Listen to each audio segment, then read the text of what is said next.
Welcome back to the deep dive. Today we are finally moving beyond those abstract requirements and into the dirt under the fingernails reality of interaction design. We have answered the who and the what. Now it's about the how.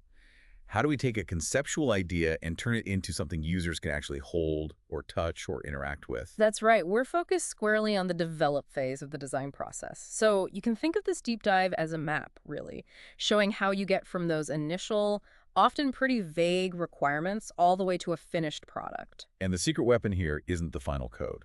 No, not at all. It's that repeated cycle of design, evaluation, and then redesign. That loop is, it's the engine of the whole thing. And the sources break this whole process down into two really essential and kind of intertwined design categories.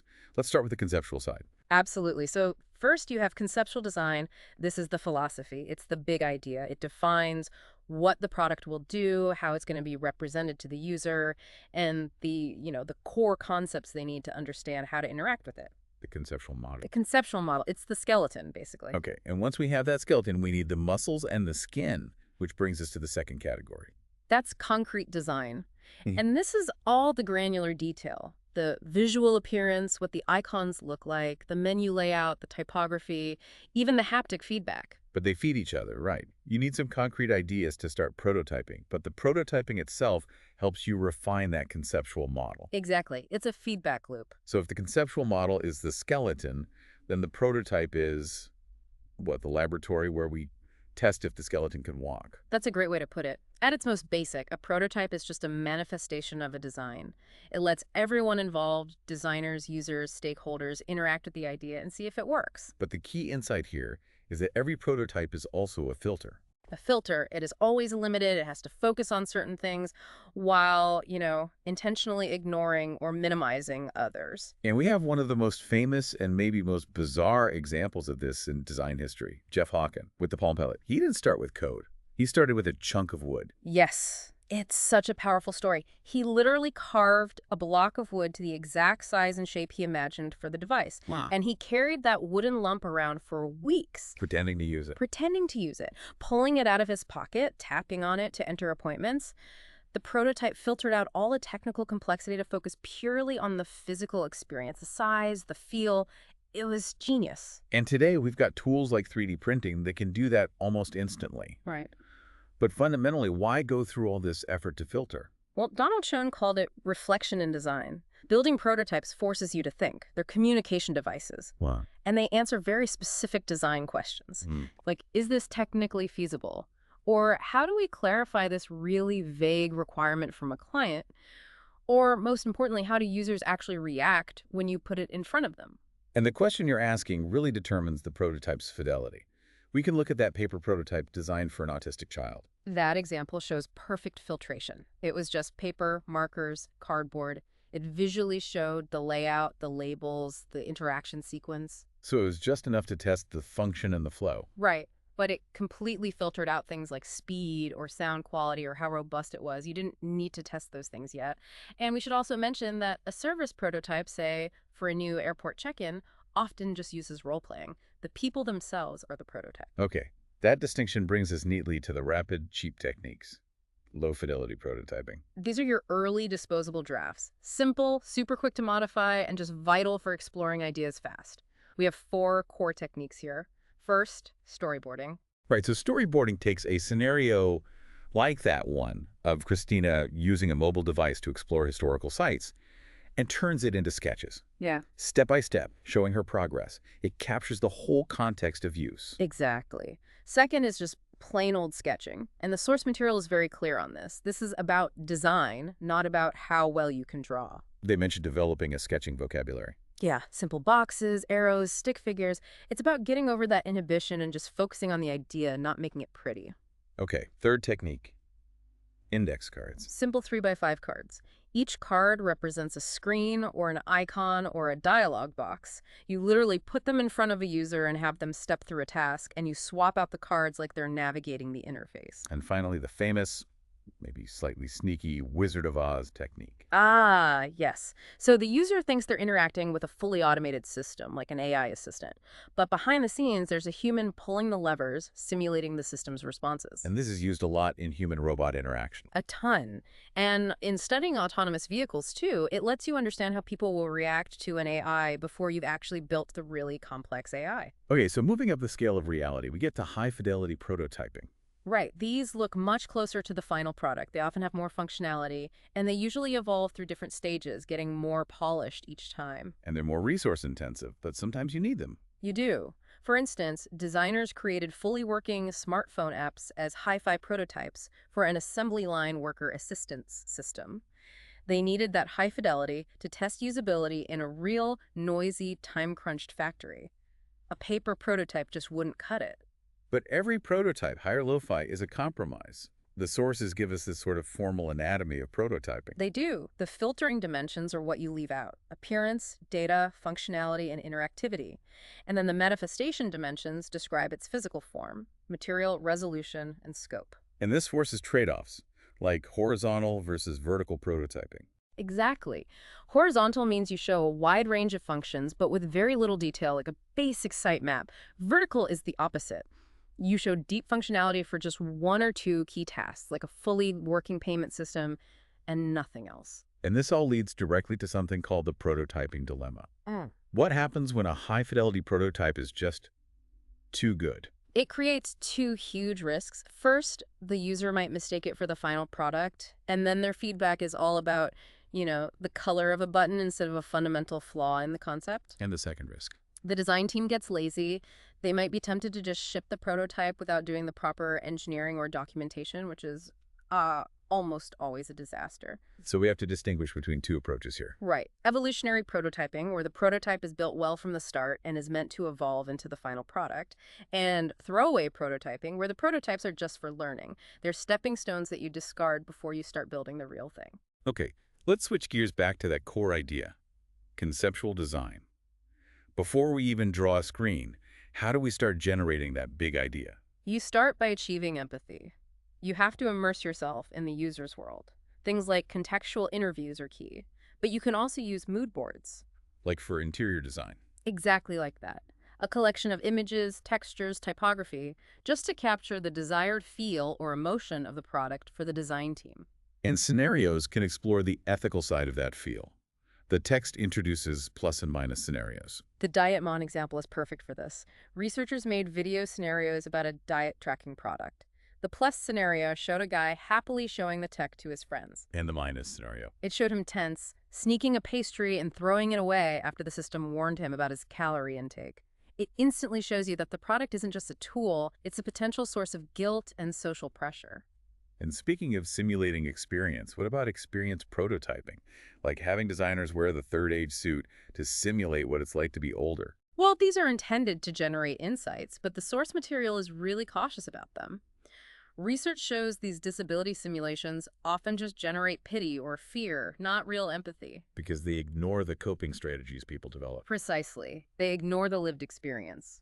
The consensus is that deep, genuine involvement with the actual users is a much more ethical and, frankly, more insightful way to go. So once we have that empathy, we can start building the model. And the first approach is through interface metaphors. This is all about combining something the user already knows with the new system. Tom Erickson laid out a 3-step process. Understand the system, figure out where users will struggle, and then generate metaphors to bridge that gap. Let's use the group travel organizer example. One metaphor they tried was the family restaurant. A restaurant metaphor seems good at first. You have menus, tables, you choose items, but it breaks down pretty quickly. How so? Well, it doesn't really map to things like remote participants, and the payment process for a group trip is way more complicated than splitting a restaurant bill. So the alternative was the travel consultant metaphor. Right, and this one appeals to users who want an expert system to do the hard work for them. It gives the system a kind of authority. Evaluating these metaphors early on forces you to make critical decisions before you've drawn a single screen. Next up, we have the interaction types: instructing, conversing, manipulating, and so on. And a product rarely uses just one. That travel organizer might use instructing for simple things like visa info, but then switch to a conversing style when you're trying to figure out a complex vacation package. And the third piece of this is considering different interface types: shareable, tangible, virtual reality. This is so important. It helps designers avoid the default temptation to just design for a standard desktop interface. We mentioned this with the index cards. Right, the risk of only thinking in terms of a WIMP interface. WIMP, for anyone who needs a refresher, is windows, icons, menus, and pointer, the classic desktop metaphor. Okay, so once the core model is chosen, you expand it. This involves task allocation. Which is just deciding what the system does automatically and what the user has to do. Does the travel app book the flight for you, or does it always need your final confirmation? That has huge implications. You also map out function relationships and the data you need, often in early wireframes. And with that, the conceptual blueprint is solid. Now we can finally move to concrete design. Yes, and the focus shifts entirely to the visual aesthetics, the icons, the layout. Two big considerations dominate this phase. First, accessibility and inclusiveness. So accessibility is about making it usable by as many people as possible, and inclusiveness is about making it fair and equal. And the key here is flexibility. Your interface has to work with different input and output modes, like screen readers or eye tracking. And the source is pretty blunt here. If your interface isn't accessible, it can lead to actual discrimination. What's an example of that? Think about a blind user who can't use an airline's website. They're forced to call a booking center. If that call center charges a higher fare than the website, that user's being penalized just because the interface wasn't built for them. Okay, and the second key consideration. Designing for different cultures. This is about language, sure, but also colors, symbols, metaphors. You have to recognize this tension between, universal design principles and the need to respect local and indigenous perspectives. Now let's see how those ideas get turned into actual testable artifacts. We go back to prototypes. Generated directly from those requirements. A scenario for the travel organizer, for instance, gets broken down into a storyboard. And the real value isn't the final drawing, it's the questions that the act of drawing forces you to ask. Like what? Like, how will the remote family member participate? Are the others sitting around a table or standing up? These simple logistical questions suddenly expose unresolved design issues. And a use case, like checking visa requirements, can translate directly into card-based prototypes. And in that visa example, this was critical. When the team mocked it up on index cards, they realized their design was way too focused on that classic wimpy interface. The cards helped them see they needed a totally different metaphor, maybe something map-based, to make it simpler. We should also mention experience maps, or customer journey maps. These are great visualization tools. They track a user's entire path through an experience, not just the digital steps. The source defines two main types. The wheel representation. Right, which you use when a whole phase, like waiting for a flight, is more important than a single interaction. And the timeline, which is more linear, for something with a clear beginning and end, like buying a product. Before we hit construction, we have to talk about participatory design, or PD. Yes. This came out of Scandinavian labor movements. It's about genuine, active participation of users throughout the entire design process. It's more than just asking for feedback, it's mutual learning. And the big challenge today is scale. It's scale. How do you do PD for a whole city? The deaf telephony case study in South Africa is a great example of community co-design. It shows that when you're designing for highly disadvantaged users, you need long-term reciprocal involvement. You can't just drop in for a few interviews. Okay. This holistic approach gets us to the final stage, construction. The design is solid, and now we assemble the final product. And you rarely build from scratch anymore. Right. Our resources here fall into two main categories. First, physical computing kits. This is about building physical things and giving them behaviors with code and electronics. The sources highlight a few key kits, like Arduino. Arduino was developed specifically so artists and designers could build and code physical prototypes really quickly using a simple board and software. And then you have more specialized kits, like LilyPad for e-textiles. Or the BDC Micro.bit, which has built-in sensors and is great for teaching graphical programming. But the most fun example has to be MaKey MaKey. It's just ingenious. It's a kit that uses alligator clips to turn almost any non-insulating object, the banana, a glass of water, whatever, into a computer key. So you can play a piano on a bunch of bananas. You absolutely can. And the text notes how retired people used it to foster creative thinking, which is a perfect illustration of the whole maker movement, this DIY culture that's exploded thanks to low-cost tools and online sharing. And the second category of construction resources is software development kits, or SDKs. An SDK is a whole package of tools and documentation for a specific platform, like iOS or Android. But there's a distinction here that people often confuse. An SDK gives you the entire workshop, the tools, the instructions, the building blocks. Whereas an API. An API, or application programming interface, is just the technical connection. It's the channel that lets one pre-existing piece of software talk to another. A perfect example is the Connect SDK. Exactly. It made this incredibly powerful gesture and depth recognition technology accessible to everyone, for everything from elderly care to robot control. So that completes the journey.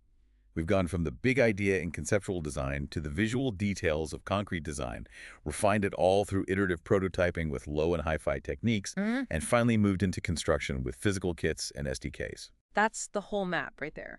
So what does this entire spectrum of activities tell us about the philosophy of design? The chapter mentions the controversy around design thinking, which often gets boiled down to a simple 5-stage process. Empathize, define, ideate, prototype, test. That linear process. Given the deep focus on empathy, on metaphor, and the necessity of discarding prototypes that we've covered today, what boundary exists, in your opinion, between just following that prescribed linear process and engaging in the genuine, messy, iterative design that allows for true surprise and meaningful learning from your users? Something to mull over as you begin applying these tools yourself. Thank you for joining us for this deep dive into design, prototyping, and construction. We will see you next time.